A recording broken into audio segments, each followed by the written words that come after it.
बाबा जी की सत्कार्य सात संगत जी, राधा स्वामी जी। हम प्रेम के विषय पे वार्ता करेंगे। हम अपनी जिंदगी में बड़े प्रेम के साथ सेवाओं को करते हैं, सत्संगों को जाते हैं, सत्संग सुनते हैं, एक दूसरे से मिलते हैं। लेकिन हमारे प्रेम का सबसे बड़ा इम्तिहान तब होता है जब हमारे प्यारे गुरु चोला छोड़ जाते हैं और हमें उनके गद्दी नशीन को उनकी जगह गुरु मानना पड़ता है। यह कुदरती है कि सतगुरु के रिश्तेदार, दोस्त और उनके नजदीकी सेवादारों को उनकी शख्सियत से इतना लगाव हो जाता है कि जब वह दर्द भरा समय आता है तो यह मानना बहुत ही मुश्किल हो जाता है कि कोई दूसरा उनकी जगह कैसे ले सकता है। बड़े महाराज जी के चोला छोड़ जाने के बाद काफी समय तक उनके पुराने सेवादार सरदार बहादुर जी को उनके गद्दी नशीन के रूप में स्वीकार नहीं कर रहे थे। कुछ सेवादार तो ब्यास छोड़कर ही चले गए थे, क्योंकि वे अपने प्यारे सतगुरु के बिना डेरे की कल्पना ही नहीं कर सकते थे। लेकिन बड़े महाराज जी क्या चाहते होंगे? वह जरूर चाहते होंगे कि उनके प्यारे और भरोसेमंद सेवादार अपने जज्बात को एक तरफ करके उनके हुक्म का पालन करें और उनकी रजा को कबूल करें। वह यह चाहते होंगे कि वे सब इस समय सरदार बहादुर जी का साथ दें, क्योंकि उनके जानशीन के रूप में उन्हें सेवादारों के सहयोग की सबसे ज्यादा जरूरत थी। एक बीवी का जिक्र आता है।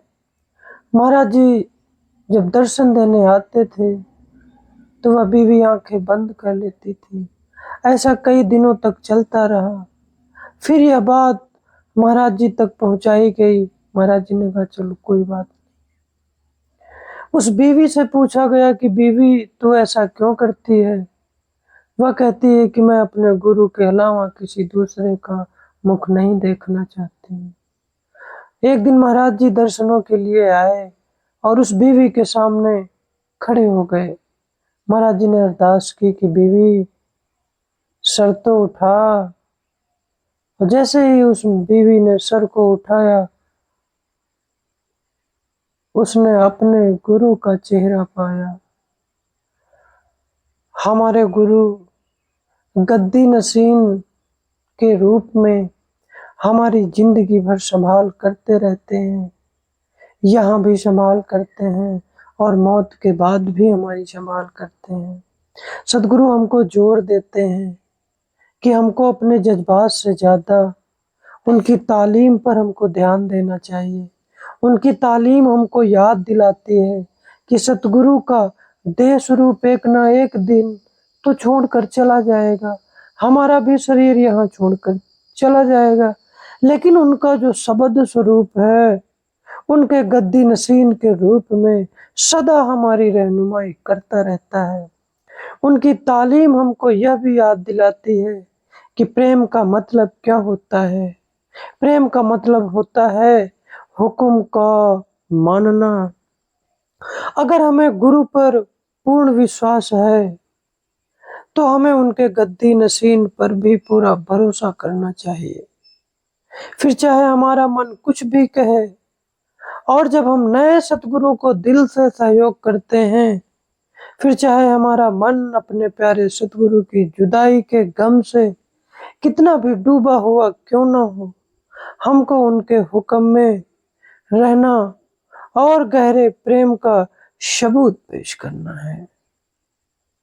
बड़े महाराज चरण सिंह जी फरमाते हैं, वह हमारी जिंदगी के मल्लाह होते हैं। वह दिल से सिर्फ आपकी खुशी और आपका भला ही चाहते हैं। अपनी दया मेहर से वह जितनी जल्दी हो सके आपको अपनी ओर खींच रहे हैं, ताकि जो भी उनके पास है वो आपको दे सके। सतगुरु का प्रेम रूप होता है, वह माता पिता की तरह बड़ी कोमलता से हमारा हाथ पकड़कर वह प्यार से हमें मनाते हैं, समझाते बुझाते हैं, जोर देकर कहते हैं कि प्रेम के असली मायने भी हमको समझाते हैं और हमें निज घर ले जाते हैं। एक बार का वाकया है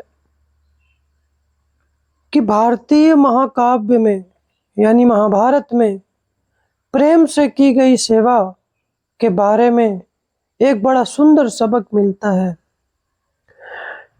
अर्जुन ने एक बार भगवान श्री कृष्ण से पूछा कि भगवान, लोग हमेशा कर्ण को युधिष्ठिर से ज्यादा दानवीर क्यों मानते हैं?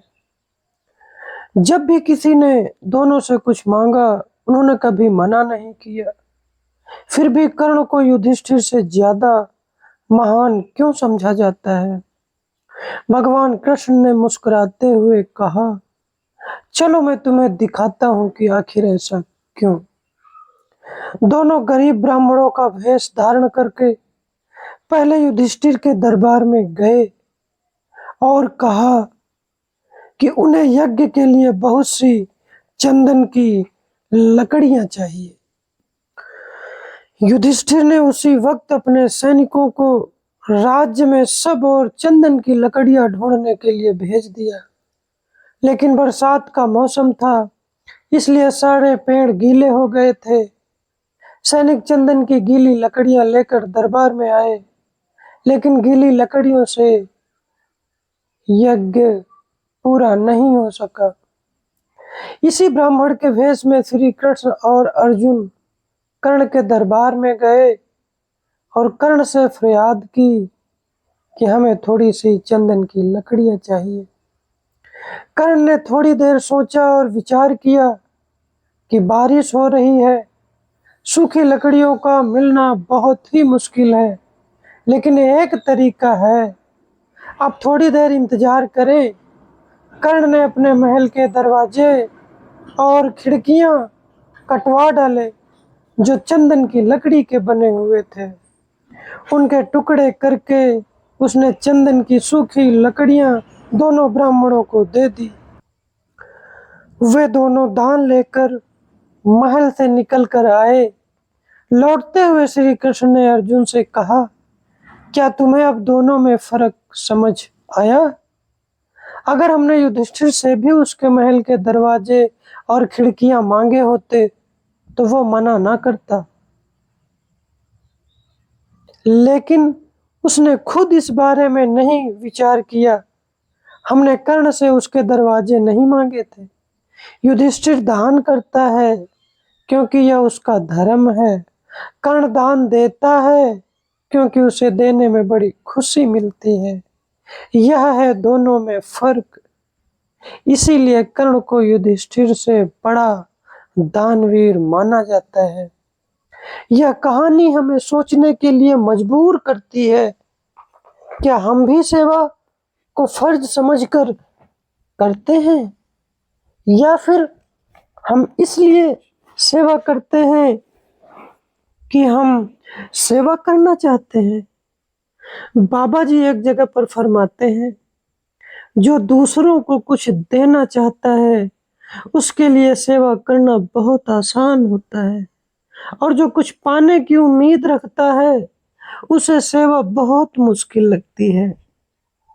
इशारा इस ओर है कि जितना हम ज्यादा देना चाहते हैं, जितनी ज्यादा खुशी हमें देकर मिलती है, उतना ही सेवा करना और आसान हो जाता है। अगर हम सेवा इसलिए करते हैं कि इससे हमें खुशी मिलती है, तो हम और ज्यादा सेवा करना चाहेंगे। अगर हमें बर्तन धोने की सेवा दी गई तो हम नाम के लिए उन्हें धोकर काम खत्म करने की कोशिश नहीं करेंगे, बल्कि तब तक साफ करते रहेंगे जब तक वे चमकने न लग जाए। अगर हमें हवाई अड्डे से किसी को लाने की सेवा दी गई है तो हम समय से पहले पहुंच जाएंगे, बड़े प्यार से उसका स्वागत करेंगे, सामान उठाने में उसकी मदद करेंगे और उसकी हर जरूरत और आराम का ध्यान रखेंगे। जब तक उसे हिफाजत से उसकी मंजिल तक पहुंचा नहीं देते। इसी तरह अगर हमको सब्जियां काटने की सेवा मिली है तो सिर्फ सब्जियां ही नहीं काटेंगे, बल्कि अगर जरूरत हो तो हम काउंटर्स की भी सफाई करेंगे और पूरी रसोई भी साफ कर देंगे। अगर हम सेवा इसलिए करते हैं कि हमें सेवा करना अच्छा लगता है, तो हम उस सेवा को प्रेम से करते हैं। महाराज चरण सिंह जी फरमाते हैं, इसलिए सेवा हमेशा प्रेम से की जाती है, वरना वह सेवा नहीं है। सेवा का मतलब यह नहीं है कि बस हाथों से मशीन की तरह कुछ कार्यवाही करनी है। सेवा का हमारा मकसद दूसरे की खुशी हासिल करना है।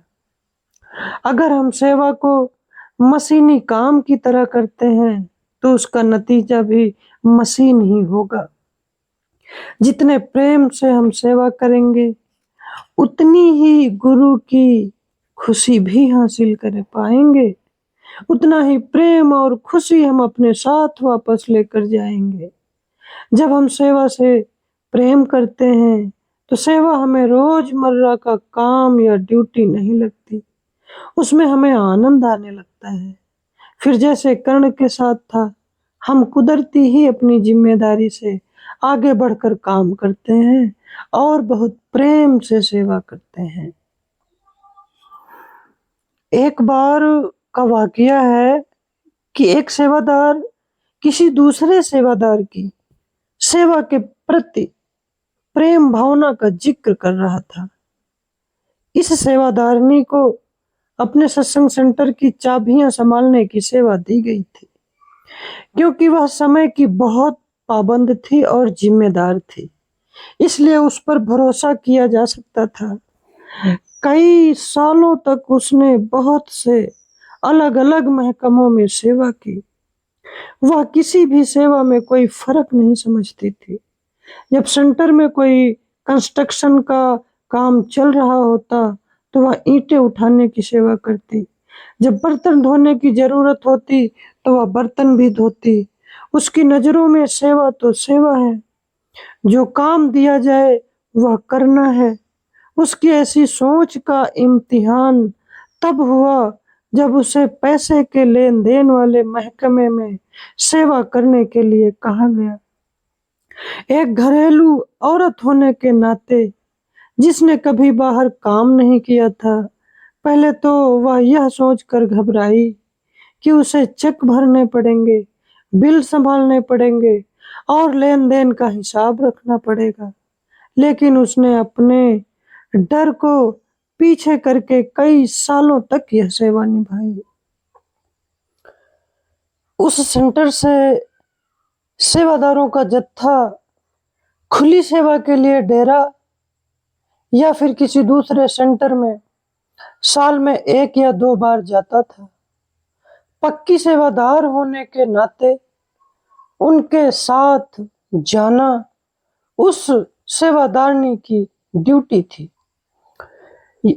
आमतौर पर जत्थे के सेवादार बस में सारी रात सफर करके सुबह अपनी मंजिल पर पहुंचते थे और पहुंचते ही सेवा में लग जाते थे। ज्यादातर जत्थे वाले पूरा दिन सेवा करते और फिर उसी रात या अगली रात बस से सफर करते हुए वापस आ जाते।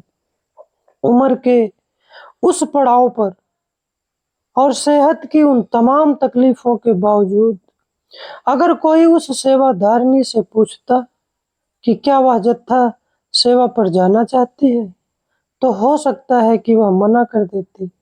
लेकिन उसने कभी कोई सवाल नहीं किया और खुशी खुशी सेवा करती रही और उस आनंद को लेती रही।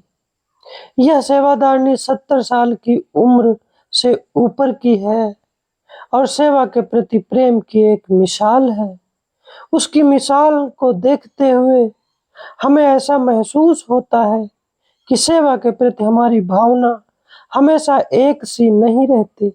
कभी हमें सेवा में खुशी महसूस होती है और कभी उतनी खुशी महसूस नहीं होती। अगर हम सेवा से प्रेम करना चाहते हैं तो इसका एक ही तरीका है, हम सेवा करते रहें, उस वक़्त भी जब वह ज़्यादा अच्छी ना लगे। फिर समय के साथ-साथ सद्गुरु हमें सौगात के रूप में सेवा के प्रति सच्चा प्रेम बख्श देते हैं। जब हम प्रेम से सेवा करते हैं तो ऐसा लगता है कि हम सतगुरु के दिल को भी जीत सकते हैं। अगस्त 2010 में बाढ़ से लेह शहर और लद्दाख के पहाड़ी इलाकों में बहुत से गांवों में भयानक बाढ़ के कारण काफी तबाही हो गई थी। राधा स्वामी सत्संग व्यास उनकी मदद के लिए आगे आया था।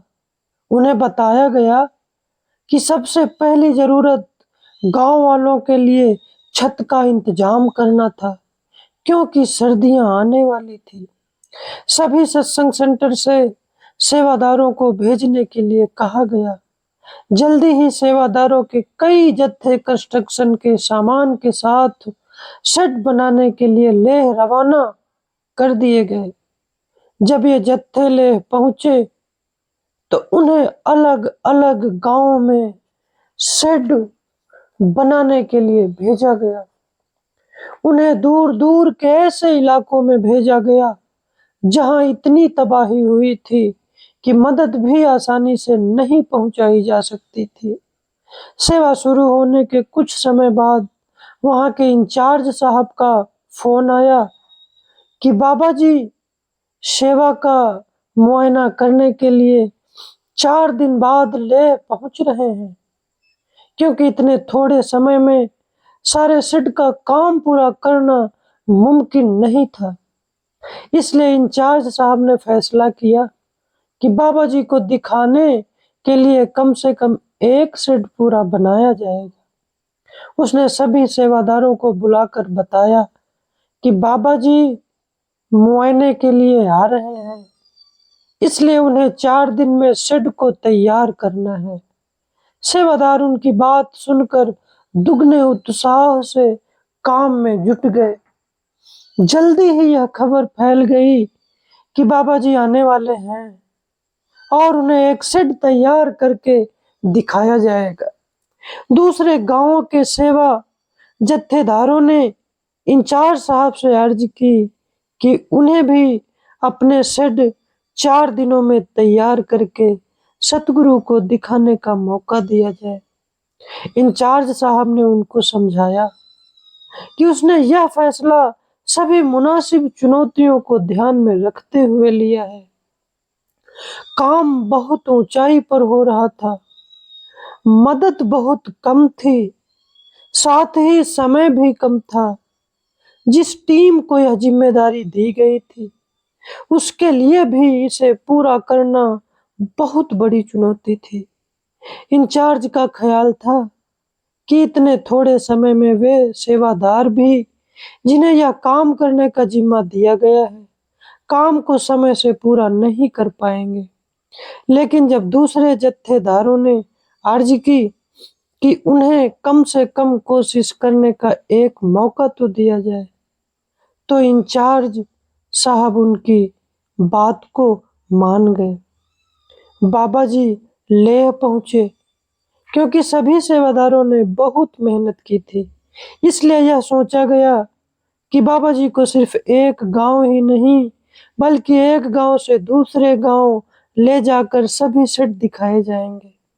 लेकिन उन गांवों में जाना इतना आसान भी नहीं था। सड़कें कीचड़ से भरी हुई थी। वहां आई कारों के काफिलों के एयर कंडीशनर के हवा के छेद गारे की वजह से बंद हो गए थे और कारों की खिड़कियां खोलना भी मुमकिन नहीं था, क्योंकि बाहर हवा में मरे हुए पशुओं की तेज दुर्गंध थी। ऐसे हालात में सेवादार वहां सेवा कर रहे थे। जरा सोचिए, ऐसी तबाही से गुजरते हुए कारों का काफिला पहले गांव में पहुंचा। उन्होंने देखा कि सेवादारों ने सख्त मेहनत करके शेड पूरा बना लिया था। वहां के गांव वाले सड़क के किनारे बैठे सेवादारों को इतनी तेजी से काम करते हुए देखकर बहुत हैरान थे। उन्होंने बड़ी ही तेजी और फुर्ती से शेड का काम पूरा कर लिया था। जब बाबा जी गांव में पहुंचे तो उन्होंने पहले शेड के एक तरफ बैठे गांव वालों का अभिवादन किया और फिर सेवादारों को दर्शन दिए। हर गांव में यही नजारा देखने को मिला। सेवादारों ने बहुत मेहनत की थी और गांव वाले उनकी लगन से बहुत प्रभावित थे। बाबा जी सभी जगहों का मुआयना करके लेह वापस आ गए। शाम को जत्थेदारों ने इंचार्ज को फोन करके पूछा कि क्या बाबा जी लेह में सत्संग देने की कृपा करेंगे। हालांकि ऐसा कोई प्रोग्राम नहीं था, लेकिन जब बाबा जी से पूछा गया तो वे अगली शाम को सत्संग देने के लिए राजी हो गए। यह सुनकर सेवादार बड़ी खुशी से झूम उठे और सत्संग सुनने के लिए ले जाने की तैयारी करने लगे।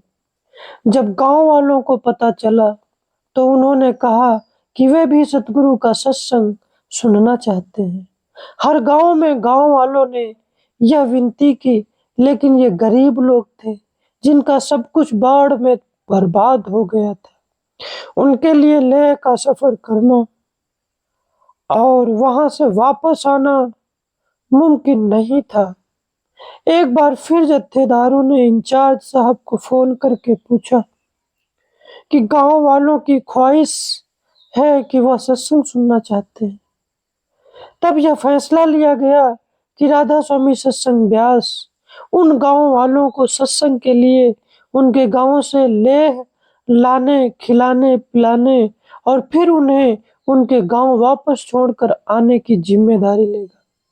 अगले दिन सेवादार और गांव वाले लेह में सत्संग घर पहुंचे।